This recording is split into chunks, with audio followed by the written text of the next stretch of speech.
जय हिंद साथियों। और कैसे हैं आप लोग? और बताइए, हाल चाल ठीक है? उम्मीद करते होंगे आप अच्छे होंगे और आपकी पढ़ाई लिखाई अच्छी चल रही होगी। तो आज की क्लास में हम लोग जो है आधुनिक इतिहास में जो पढ़ रहे थे उसके आगे पढ़ेंगे। पिछले क्लास में जहां तक हम लोग पढ़ लिए थे उससे आगे जो है आज पढ़ने का और समझने का क्या करेंगे, प्रयास करेंगे। तो कॉपी कलम निकाल लीजिए और हो जाइए तैयार, है ना, समझने के लिए, लिखने के लिए। और जो भी चीजें आपको ऐसा लगे किसी ने ही ये नोट करने लायक है तो आप जो है उसको लिख सकते हैं, नोट्स कर सकते हैं और याद कर सकते हैं। और आप लोग वीडियो के अंत तक बने रहें, क्लास को जो है पूरा देखें, तभी जो है आपको बहुत सारी बातों को समझ में आएगी, है ना। वीडियो के अंत तक बने रहेंगे। वीडियो के अंत तक बहुत सारी महत्वपूर्ण बातें पर जो है चर्चा होती है और वही चर्चा परिचर्चा से जो है संबंधित प्रश्न आपके एग्जाम में पूछे भी जाते हैं। तो आप जो है तैयार हो जाइए पढ़ने के लिए। और अगर यह सेशन आपको अच्छा लग रहा है तो चैनल को सब्सक्राइब भी कर दीजिए, है ना। ये जो यूट्यूब चैनल है उन्नयन ज्ञान जीएस एकेडमी, इसको आप सब्सक्राइब भी कर दीजिए, ठीक। तो पिछले क्लास में हम लोग पढ़ रहे थे भारत के गवर्नर जनरल के बारे में। किसके बारे में पढ़ रहे थे? भारत के गवर्नर जनरल के बारे में। साथियों, आपको याद दिला दूं कि 1757 की प्लासी के युद्ध के बाद जो है बंगाल में गवर्नर का पद लाया गया। और जब बंगाल में गवर्नर का पद लाया गया उसके बाद 1773 के रेगुलेटिंग एक्ट के जरिए बंगाल के गवर्नर के पद को बदलकर बंगाल के गवर्नर जनरल कहा जाने लगा, ठीक। और बंगाल के गवर्नर जनरल के पद को फिर 1833 के चार्टर एक्ट के माध्यम से उसके पद को इजाफा करते हुए बंगाल के गवर्नर जनरल को ही भारत का गवर्नर जनरल कहा जाने लगा। तो दोस्तों, ये सब तमाम चीजों पर जो है, तमाम मुद्दों पर पिछले कई क्लासों में, पिछले जो 2-3 क्लास हुए हैं गवर्नर जनरल से संबंधित, उसमें जो है हम लोग चर्चा परिचर्चा कर चुके हैं। और आज जो हम लोग पढ़ेंगे, जो भी भारत के गवर्नर जनरल बचे हुए थे उसके बारे में पढ़ेंगे। पिछले क्लास में जहां तक हमको याद आ रहा है हमने लॉर्ड विलियम बेंटिक के बारे में पढ़ा था। किसके बारे में पढ़ा था? लॉर्ड बेंटिक के बारे में पढ़ा था। लॉर्ड विलियम बेंटिक के बारे में पढ़ा था। और इनके बारे में यह पढ़ा कि इनका जो शासन जो काल था ये 1828 से 1835 तक इनका शासन काल था। लेकिन 1828 से 1833 एज अ बंगाल के गवर्नर जनरल के पद पर रहते हैं। और जब 1833 का जो चार्टर एक्ट आता है तो उस चार्टर एक्ट के तहत ये बंगाल के गवर्नर, मतलब बंगाल के अंतिम गवर्नर जनरल बनते हैं। और उसी चार्टर एक्ट के माध्यम से जो है ये भारत के प्रथम गवर्नर जनरल भी कहलाते हैं, ठीक। तो एज इनको लॉर्ड बेंटिक के बारे में, एज बंगाल के जो गवर्नर जनरल थे इनके बारे में पढ़ लिए थे। और 1833 से लेकर के 1833 में जो चार्टर एक्ट आया उस समय से लेकर के 1835 तक जो है ये भारत के प्रथम गवर्नर जनरल बनने वाले व्यक्ति होते हैं। कौन? Lord William Bentinck. Lord William Bentinck. तो जब ये भारत के प्रथम गवर्नर जनरल के पद पर आसीन होते हैं, बैठते हैं, ठीक, तो क्या होता है? कलकत्ता में मेडिकल कॉलेज की स्थापना होती है। इनके समय में क्या होता है कि कलकत्ता में क्या होता है, एक मेडिकल कॉलेज बनाया जाता है। मेडिकल कॉलेज बनाया जाता है। इनके शासन काल में कई सारी घटनाएं घटित हुई, जैसे कि सती प्रथा का अंत किया गया। जब ये बंगाल के गवर्नर जनरल के पद पर आए तो इनके शासन काल में सती प्रथा का अंत हुआ। ठगी प्रथा का अंत किए, ये ठगी प्रथा का भी अंत किए। और पिछले क्लास में यह भी बताए थे कि सती प्रथा का उल्लेख भानुगुप्त के एरन अभिलेख में मिलता है। तो ये सब चीजों के बारे में पिछले क्लास में बता चुके थे। और जब ये भारत के प्रथम गवर्नर जनरल बनते हैं 1833 से 35 तक ये लॉर्ड विलियम बेंटिक बने रहते हैं, तो क्या होता है? कलकत्ता में मेडिकल कॉलेज की स्थापना होती है। कलकत्ता में मेडिकल कॉलेज की स्थापना होती है। और क्या होता है? तो आगरा प्रेसिडेंसी का गठन होता है 1834 में। 1834 में आगरा प्रेसिडेंसी का भी क्या होता है? गठन होता है। इन्हीं के शासनकाल में आगरा प्रेसिडेंसी का गठन होता है 1834 में।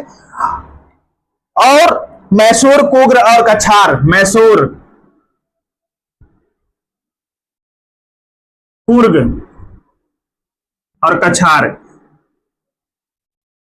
जो भी वर्तमान में जो कर्नाटक का क्षेत्र है उसको पहले मैसूर कहा जाता था, और उसी कर्नाटक के क्षेत्र में मैसूर, कुर्ग और कछार पड़ता है। तो मैसूर, कुर्ग और कछार के ऊपर, मैसूर, कुर्ग और कछार के ऊपर लॉर्ड विलियम बेंटिक ने कुशासन का आरोप लगाते हुए मैसूर, कुर्ग और कछार को अपने ब्रिटिश साम्राज्य में मिलाने का काम किया, अपने ब्रिटिश साम्राज्य में मिलाया। तो ये भी चीज को आप ध्यान रखेंगे कि कुशासन का आरोप लगा करके कहने का मतलब यह हुआ कि मैसूर, कुर्ग और कछार के क्षेत्र में शासन प्रशासन वहां के रियासत से नहीं संभल रही है, वहां के शासक से जो है मैसूर, कुर्ग और कछार में शासन प्रशासन नहीं संभल रही है। और इसी कुशासन का आरोप लगाते हुए लॉर्ड विलियम बेंटिक ने इसको मैसूर, कुर्ग और कछार को जो है अपने ब्रिटिश साम्राज्य में मिला लिया, जैसे कि जब आप डलहौजी के शासनकाल को पढ़ेंगे आगे, तो डलहौजी ने अवध के जो अंतिम नवाब वाजिद अली शाह थे, तो वाजिद अली शाह के ऊपर भी डलहौजी ने कुशासन का आरोप लगाते हुए अवध को भी अपने ब्रिटिश साम्राज्य में मिला लिया था। उसी प्रकार जो है लॉर्ड विलियम बेंटिक ने मैसूर, कुर्ग और कछार पर कुशासन का आरोप लगाते हुए इसको ब्रिटिश साम्राज्य में मिला लिया। तो मैसूर, कुर्ग और कछार को भी आप ध्यान में रखेंगे, यहां से प्रश्न पूछे जाते हैं साथियों। ठीक, इसके बाद 1834 में ही प्रथम विधि आयोग का गठन होता है। प्रथम विधि आयोग 1834 में ही साथियों प्रथम विधि आयोग का गठन होता है। ये चीज को आप बिल्कुल ध्यान में रखेंगे कि प्रथम विधि आयोग का गठन कब हुआ था। प्रथम विधि आयोग का गठन 1834 में हुआ था, और किसके शासनकाल में हुआ, तो लॉर्ड विलियम बेंटिक के शासनकाल में हुआ। सीधे आप 1828 से 35 याद रखेंगे ना, कि जितने भी गवर्नर जनरल को हम आपको बता रहे हैं उसके शासनकाल को आप याद रखेंगे, तो यहां से भी आपको ऑप्शन पकड़ा जाएगा।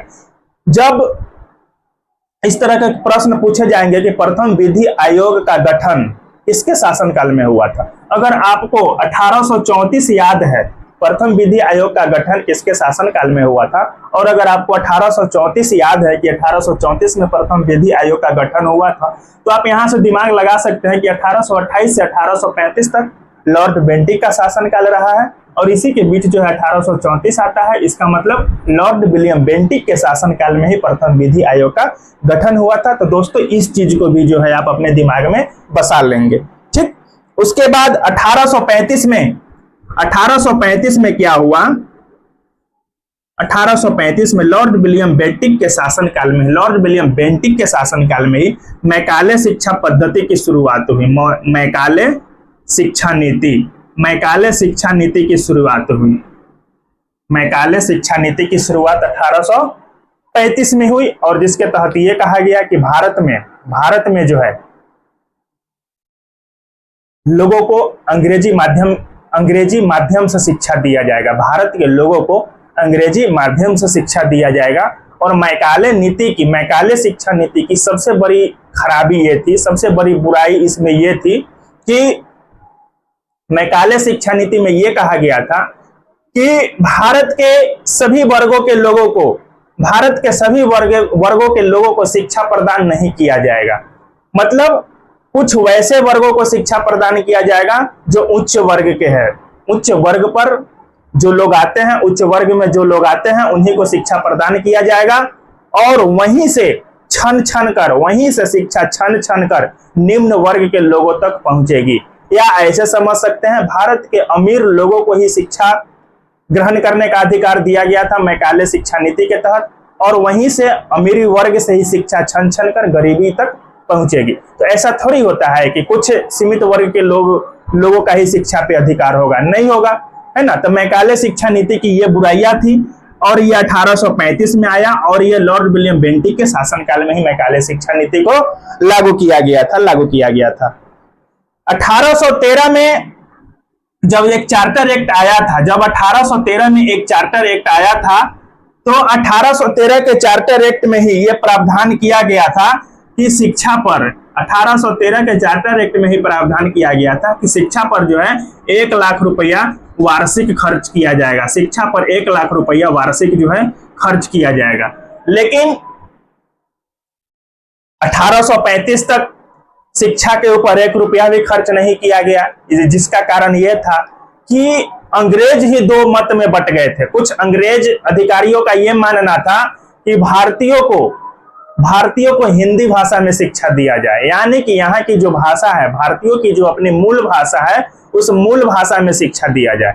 वहीं पर कुछ अंग्रेज अधिकारियों का यह मानना था कि भारतीय को अंग्रेजी में शिक्षा दिया जाए, अंग्रेजी में शिक्षा दिया जाए। तो 1813 से लेकर के 1835 तक अंग्रेज इसी सस्पिशन में रहे कि भारतीयों को किस भाषा में शिक्षा दिया जाए, और शिक्षा के ऊपर 1 रुपया खर्च नहीं हुआ। और अंततः जब 1835 में मैकाले की शिक्षा नीति को लागू किया गया, मैकाले की शिक्षा नीति को लागू किया गया, उसके बाद जो है भारतीय को यह बोला गया कि शिक्षा जो है किस माध्यम में दी जाएगी, अंग्रेजी माध्यम में दी जाएगी।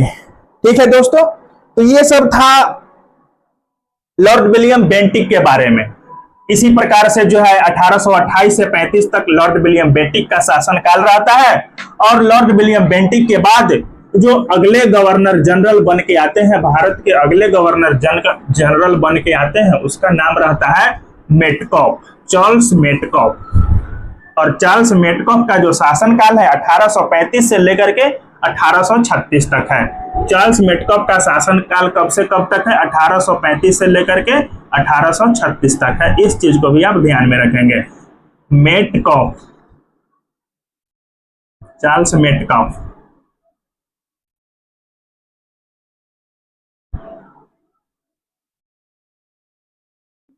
जब Charles Metcalfe Lord William Bentinck के बाद भारत के गवर्नर जनरल बने, चार्ल्स मेटकॉफ को बनाया गया।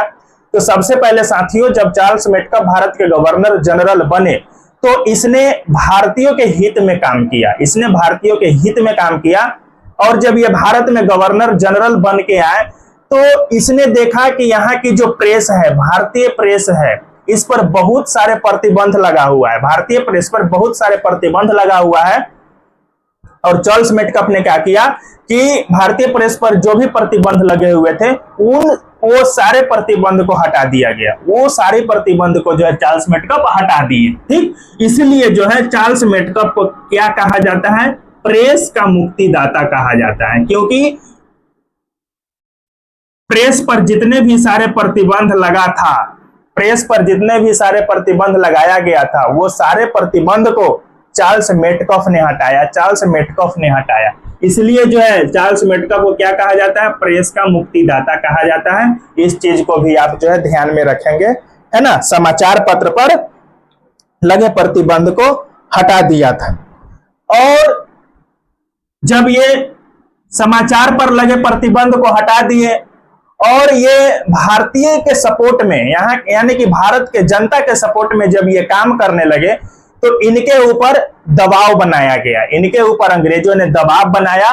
और देख ही रहे हैं कि इनका शासनकाल ज्यादा है नहीं, 1 साल का ही इनका शासनकाल है। और जब ये भारतीय के हित में काम करने लगे तो इनके ऊपर दबाव बना करके अंततः इनको वापस ब्रिटेन बुला लिया गया, अंततः इसको वापस ब्रिटेन बुला लिया गया। और इनके बाद चार्ल्स मेटकॉफ के बाद जो अगले गवर्नर जनरल बने भारत के, वो बने कौन? तो लॉर्ड ऑकलैंड, लॉर्ड ऑकलैंड। इसके बाद जो अगले गवर्नर जनरल बने वो बने लॉर्ड ऑकलैंड। और 1835 तक से 36 तक उसका शासनकाल था और इसका शासनकाल रहता है 1836 से 42। 1836 से लेकर के 1842 जो है लॉर्ड ऑकलैंड का शासनकाल रहता है। 1836 से 1842 तक लॉर्ड ऑकलैंड का शासनकाल रहता है। जब लॉर्ड ऑकलैंड भारत के गवर्नर जनरल बन के आते हैं तो सबसे पहले इसने क्या करवाया? सबसे पहले लॉर्ड ऑकलैंड ये करवाया कि जो शेरशाह सूरी मार्ग था, शेरशाह सूरी मार्ग था, शेरशाह सूरी मार्ग का इसने मरम्मत करवाया। शेरशाह सूरी मार्ग का क्या करवाया? मरम्मत करवाया। और शेरशाह सूरी मार्ग का नाम बदलकर जीटी रोड रखा, जीटी रोड यानी कि grand trunk road, GT road रखा, ग्रैंड ट्रंक रोड रखा। तो याद रखेंगे कि शेरशाह सूरी मार्ग का मरम्मत किसके शासनकाल में करवाया गया था? तो ऑकलैंड के शासनकाल में। ऑकलैंड के शासनकाल में, ऑकलैंड के शासनकाल में ही शेरशाह सूरी मार्ग का नाम बदल करके ग्रैंड ट्रंक रोड रखा गया और जो है मरम्मत भी इसी के शासनकाल में क्या किया गया? करवाया गया। तो इस भी बातों को आप ध्यान रखेंगे। इसके शासनकाल में जो है त्रिपक्षीय संधि हुआ था। लॉर्ड ऑकलैंड के शासनकाल में क्या हुआ? त्रिपक्षीय संधि हुआ। त्रिपक्षीय संधि, और त्रिपक्षीय संधि जो है वो किसके किसके बीच हुआ था? तो ये हुआ था रंजीत सिंह के बीच। रंजीत सिंह, पंजाब के शासक रंजीत सिंह, उसके बाद पंजाब के शासक रंजीत सिंह और अफगानिस्तान के शासक जिनका नाम था शाह शुजा। अफगानिस्तान का शासक जिसका क्या नाम था? शाह शुजा। और अंग्रेज जो कि ऑकलैंड, अंग्रेज ऑकलैंड, अंग्रेज अधिकारी ऑकलैंड।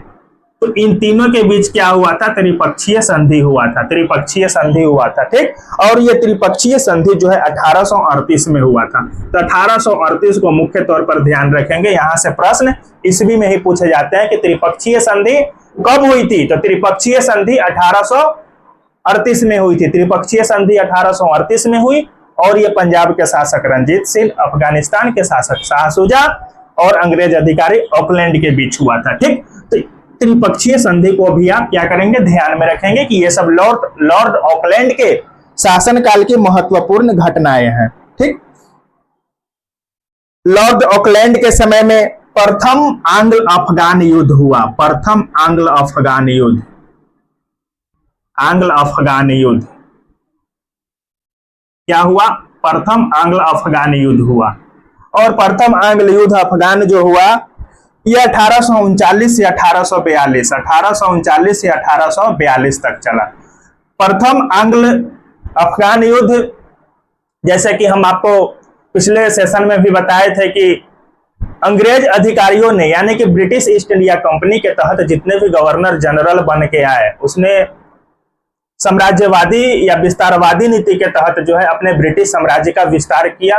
अपने अंग्रेजी नीतियों के तहत, राज्य हड़प नीतियों के तहत, सहायक संधि के तहत, है ना, इन सब तमाम नीतियों के तहत अपने ब्रिटिश साम्राज्य का विस्तार किया। और वहीं पर जो है पड़ोसी राज्यों के साथ, पड़ोसी देशों के साथ, यानी कि पड़ोसी राष्ट्रों के साथ भी जो है युद्ध के माध्यम से भी अपने ब्रिटिश साम्राज्य का विस्तार किया, ठीक। तो प्रथम आंग्ल अफगान जो युद्ध हुआ था यानी कि अंग्रेजी कंपनी के बीच और अफगानिस्तान के शासक के बीच हुआ था 1839 से 42 में। इस युद्ध में जगह जगह पर लॉर्ड ऑकलैंड की हार हो रही थी। प्रथम आंग्ल अफगान युद्ध भले ही 1839 से 42 इनके शासनकाल में हुआ, लेकिन जगह जगह पर ऑकलैंड की हार हो रही थी। ऑकलैंड इस युद्ध को नहीं जीत पा रहा था। और जब इसके बाद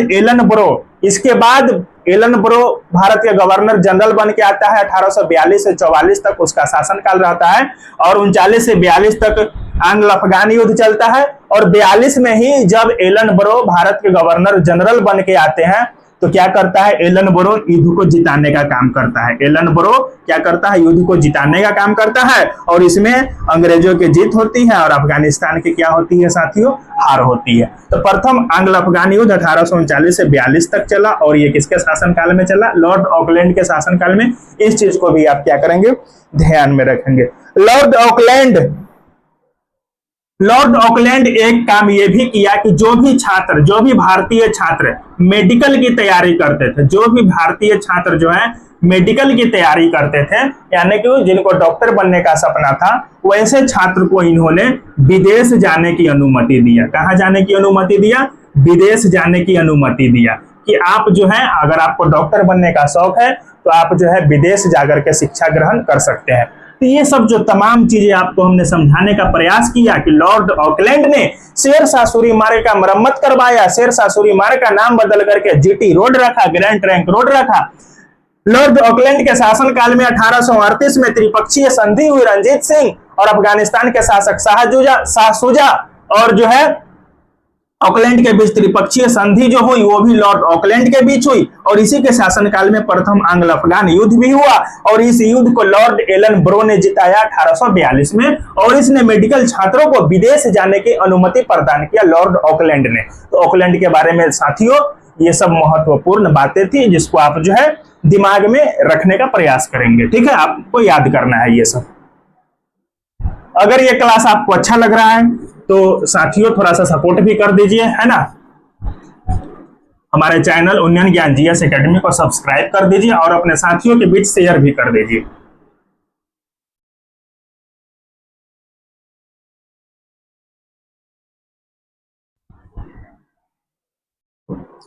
लॉर्ड ऑकलैंड के बाद जो अगला गवर्नर जनरल बनता है जिसका नाम रहता है लॉर्ड एलनबरो। लॉर्ड एलनबरो, और लॉर्ड एलनबरो का जो शासनकाल रहता है ये 1842 से लेकर के 1844 तक रहता है। कब से कब रहता है? 1842 से 1844 तक रहता है। ठीक, लॉर्ड एलनबरो ने कई एक सारे महत्वपूर्ण काम किया है। इसने जो है सिंध को जीता है, सिंध को जीता है। लॉर्ड एलनबरो ने सिंध पर जीत हासिल किया है, सिंध को जीता, सिंध को जीता। लॉर्ड एलनबरो ने सिंध पर जीत हासिल किया। लॉर्ड एलनबरो ने दास प्रथा का अंत किया, यह सबसे महत्वपूर्ण पॉइंट। दास प्रथा को समाप्त कर दिया लॉर्ड एलनबरो। दास प्रथा को क्या कर दिया? ये समाप्त कर दिया। दास प्रथा एक ऐसी प्रथा थी जिसमें मानव की खरीद बिक्री होती थी, मनुष्य को खरीद बिक्री करके मतलब एक गुलाम के तौर पर खरीदा जाता था। ये जो है प्राचीन भारत से ही चली आ रही एक ऐसी कुप्रथा थी जिसमें जो है मानव की खरीद बिक्री होती थी एज ए गुलाम के तौर पर। ठीक, तो दास प्रथा का अंत किसने किया था साथियों? तो दास प्रथा का अंत एलनबरो ने किया था, एलनबरो ने किया था। जो अभी वर्तमान में रविवार की छुट्टी होती है, सरकारी कॉलेज वगैरह, सरकारी कॉलेज हो गया, प्राइवेट स्कूल हो गया, दफ्तर हो गया, जहां पर भी रविवार की छुट्टी देखते हैं अभी होती है, स्कूल से लेकर के कॉलेज से लेकर के जितनी भी संस्थाएं हैं वहां संडे को छुट्टी मिलती है।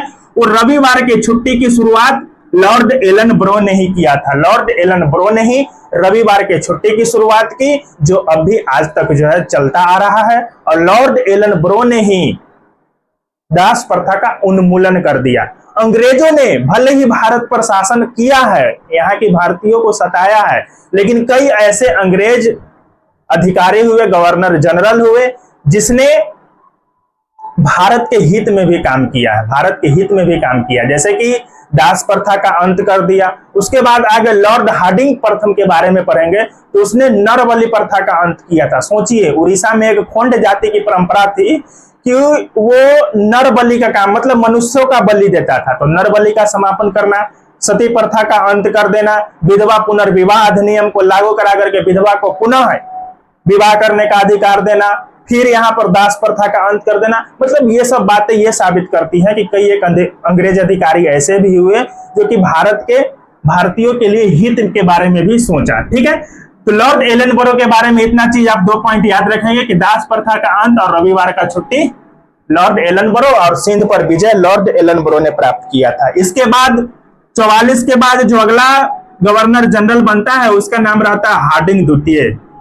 सॉरी, हार्डिंग द्वितीय नहीं, हार्डिंग प्रथम, हार्डिंग प्रथम। और इसका शासनकाल रहता है 1844 से लेकर के 1848 तक। 1844 से लेकर के साथियों 1848 तक इसका शासन रहता है।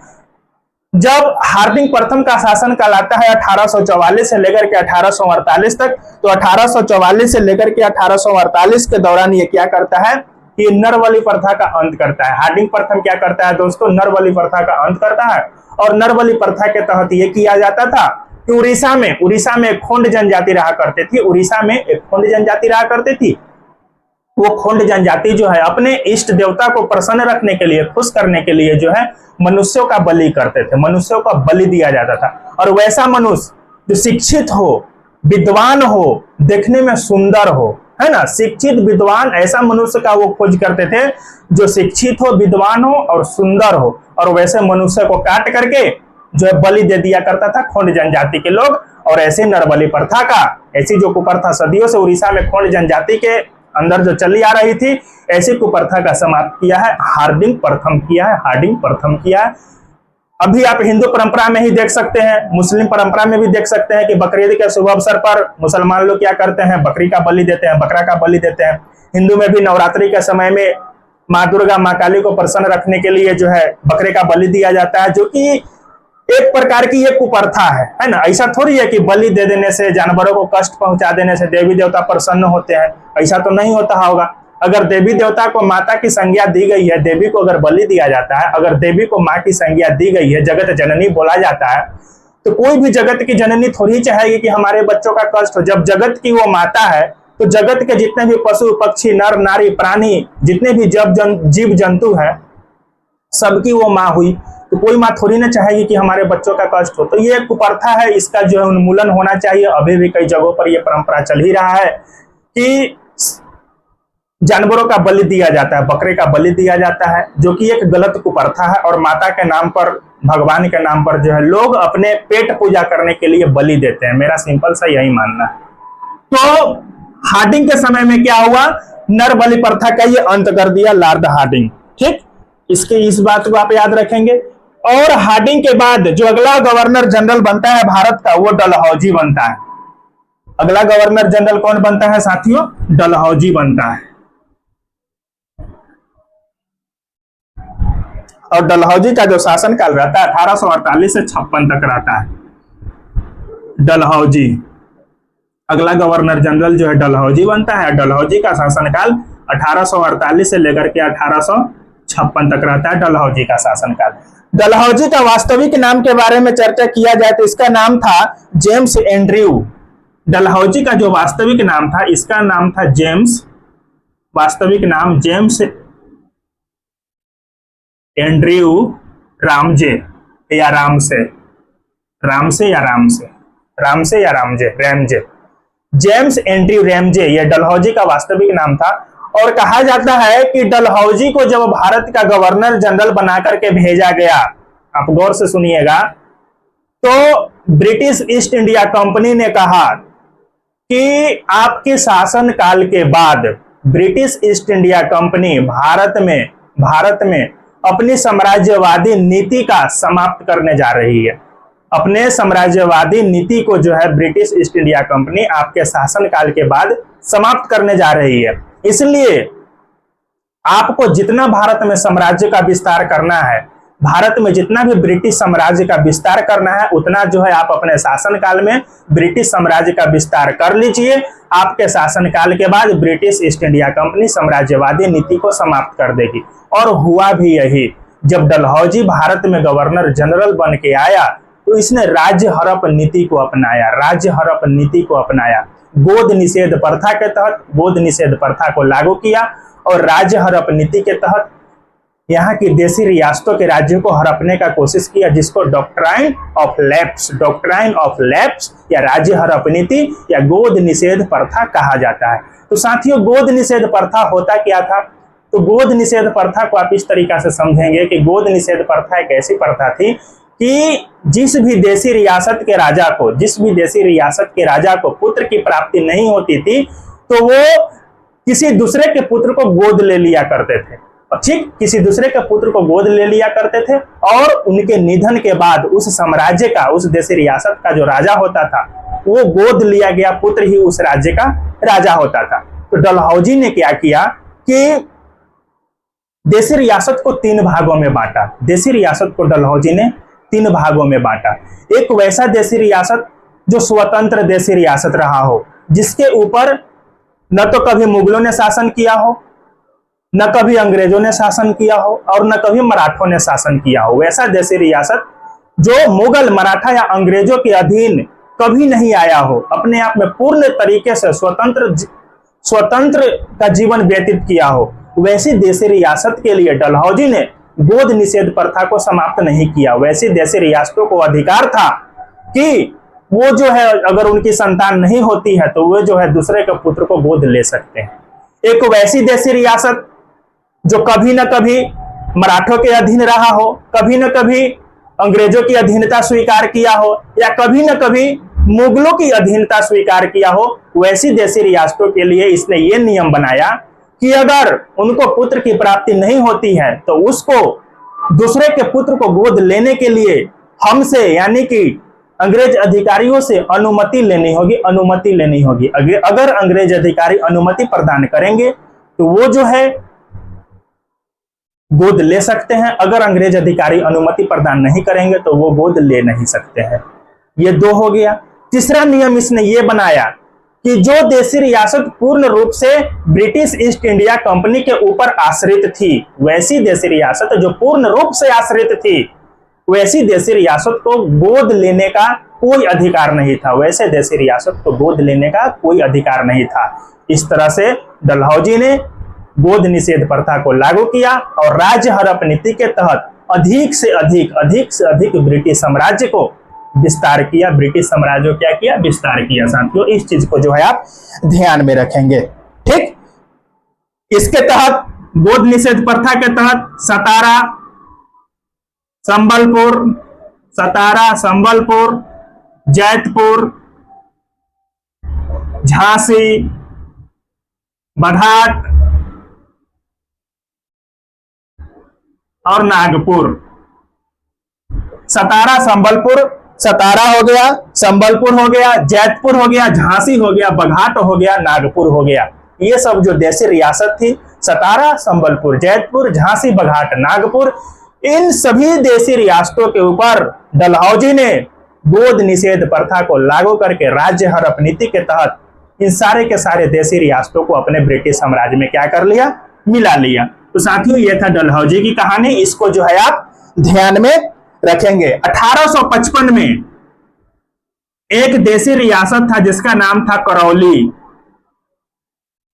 ये बहुत महत्वपूर्ण पॉइंट आपको बता रहे हैं साथियों कि 1855 के आसपास क्या हुआ। करौली को भी डलहौजी ने राज्य हड़प नीति के तहत ब्रिटिश साम्राज्य में मिलाने का प्रयास किया, लेकिन बोर्ड ऑफ कंट्रोलर ने स्वीकार नहीं किया। साथियों, ऐसा नहीं था कि डलहौजी जिस देशी रियासत को चाहता था उसको जो है अपने साम्राज्य में मिला लेता था। ठीक है, वो राज्य हड़प नीति के तहत देशी रियासतों को अपने ब्रिटिश साम्राज्य में मिलाता था, लेकिन नियम कानून के तहत बोर्ड ऑफ कंट्रोलर की अनुमति लेनी पड़ती थी। जिस देशी रियासत के ऊपर बोर्ड ऑफ कंट्रोलर अनुमति दिया करती थी, वो देशी रियासत को डलहौजी अपने साम्राज्य में मिला लेता था, और जिस देशी रियासत को बोर्ड ऑफ कंट्रोलर अनुमति नहीं देती थी, वो नहीं मिल पाती थी। तो करौली को आप ध्यान में रखेंगे। करौली एक ऐसी देशी रियासत हुई जिसको डलहौजी ने मिलाने का तो प्रयास किया, लेकिन बोर्ड ऑफ कंट्रोलर ने इसकी अनुमति नहीं दी और 1855 में करौली ब्रिटिश साम्राज्य का हिस्सा नहीं बन पाई। सतारा महाराष्ट्र में पड़ता है, इस चीज को भी आप जो है ध्यान में रखेंगे। सतारा कहां पड़ता है? महाराष्ट्र में पड़ता है। और सबसे पहले सतारा को ही क्या किया गया था? राज्य हड़प नीति के तहत मिलाया गया था। उसके बाद 1856 में लॉर्ड डलहौजी क्या करता है?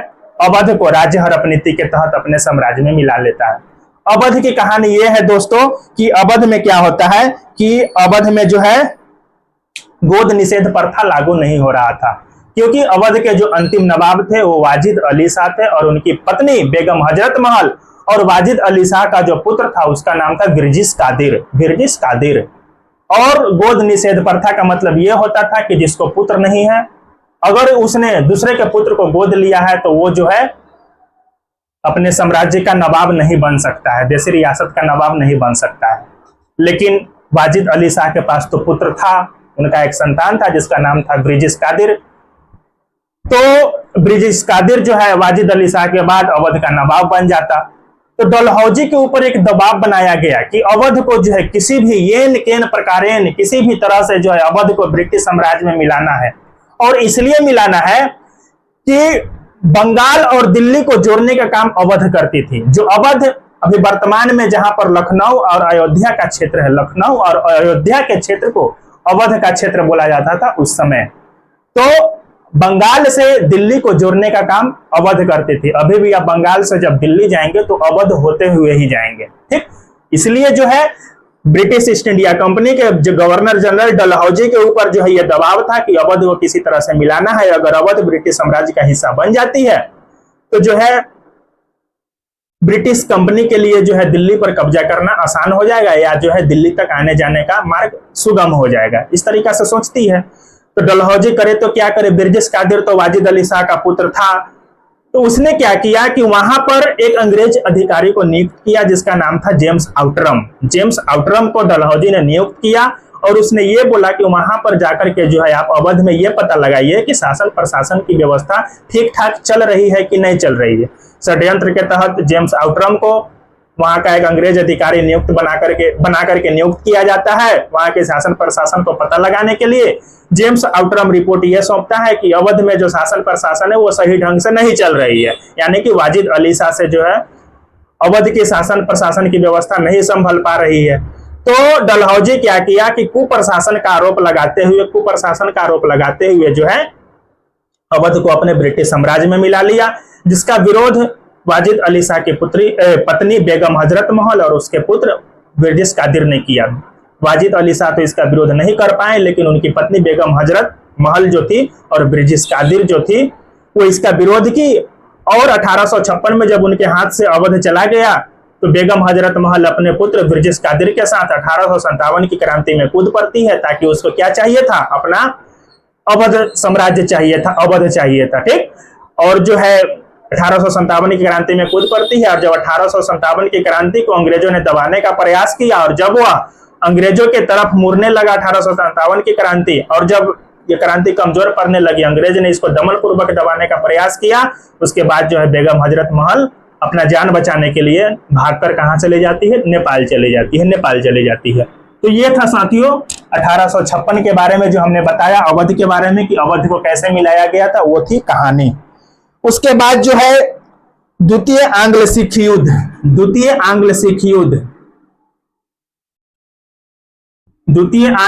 युद्ध जो हुआ यह भी डलहौजी के शासनकाल में हुआ। 1848 से 49 तक चला था।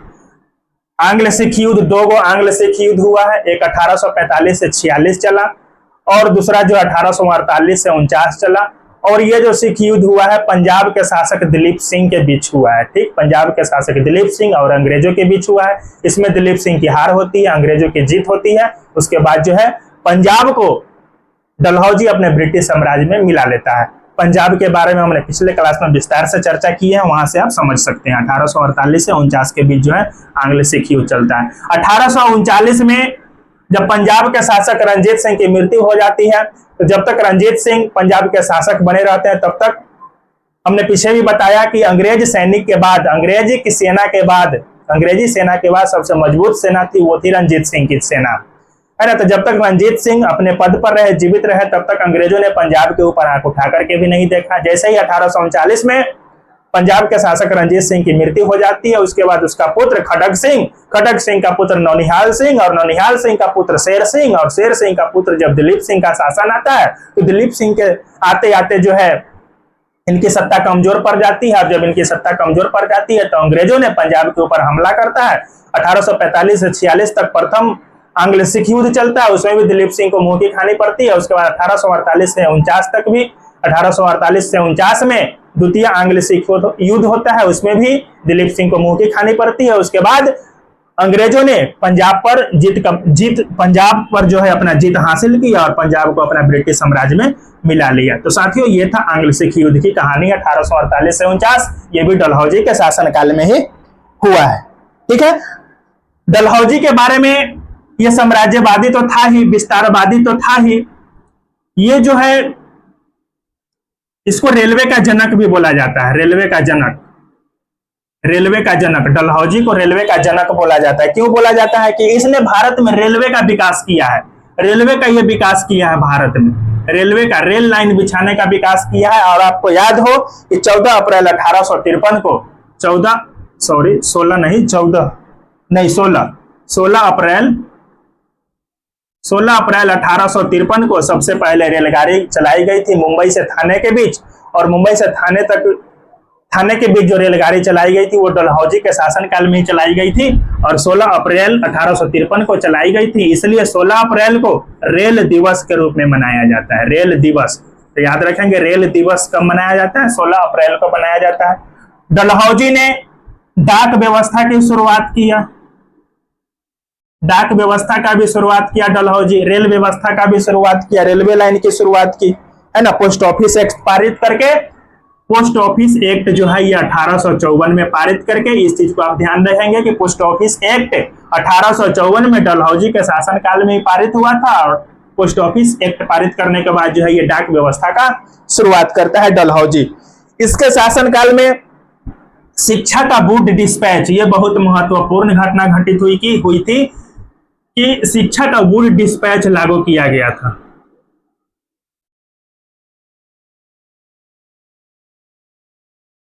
शिक्षा वुड डिस्पैच लागू किया गया था। लॉर्ड एक वुड नाम के एक अंग्रेज अधिकारी थे, उसके जो है अध्यक्षता में वुड डिस्पैच लागू किया गया था, और इसको जो है शिक्षा का मैग्ना कार्टा बोला गया। शिक्षा का मैग्ना कार्टा, शिक्षा का मैग्ना कार्टा का मतलब होता है, मतलब शिक्षा के क्षेत्र में महाधिकार प्राप्त होना, महाधिकार प्राप्त होना। इसमें ये प्रावधान थे कि भारतीय को शिक्षा जो है अंग्रेजी माध्यम के साथ साथ यहाँ की जो मूल भाषा है, इनकी जो मातृभाषा है, उस भाषा में भी शिक्षा दी जाएगी, और भारतीयों को शिक्षा सिर्फ कुछ वर्गों तक सीमित नहीं रहेगा। जबकि मैकाले का शिक्षा नीति आया था, उसमें यह प्रावधान था कि भारतीयों को शिक्षित जो है कुछ वर्गों को शिक्षित किया जाएगा, और वहीं से शिक्षा छन छन कर निम्न वर्ग तक पहुंचेगी। लेकिन जब ये वुड डिस्पैच आया, तो वुड डिस्पैच में यह प्रावधान था कि भारत के सभी लोगों को, सभी धर्म जाति को मानने वाले लोगों को, यहाँ तक कि स्त्री की शिक्षा की भी बात की गई थी, महिलाओं को भी शिक्षा देने की बात की गई थी। ठीक है, इस वजह से सभी वर्गों के बारे में शिक्षा के लिए बात की गई, महिला पुरुष सभी को जो है शिक्षित करने की बात की गई, अंग्रेजी माध्यम के साथ साथ मातृभाषा में शिक्षा देने की बात की गई, और शिक्षा के ऊपर बहुत सारे रकम भी खर्च किए गए। इसलिए जो है शिक्षा का वुड डिस्पैच इसको कहा जाता है, यानी कि इसको मैग्ना कार्टा बोला जाता है, और यह भी डलहौजी के शासनकाल में ही साथियों लागू हुआ था। इसके बाद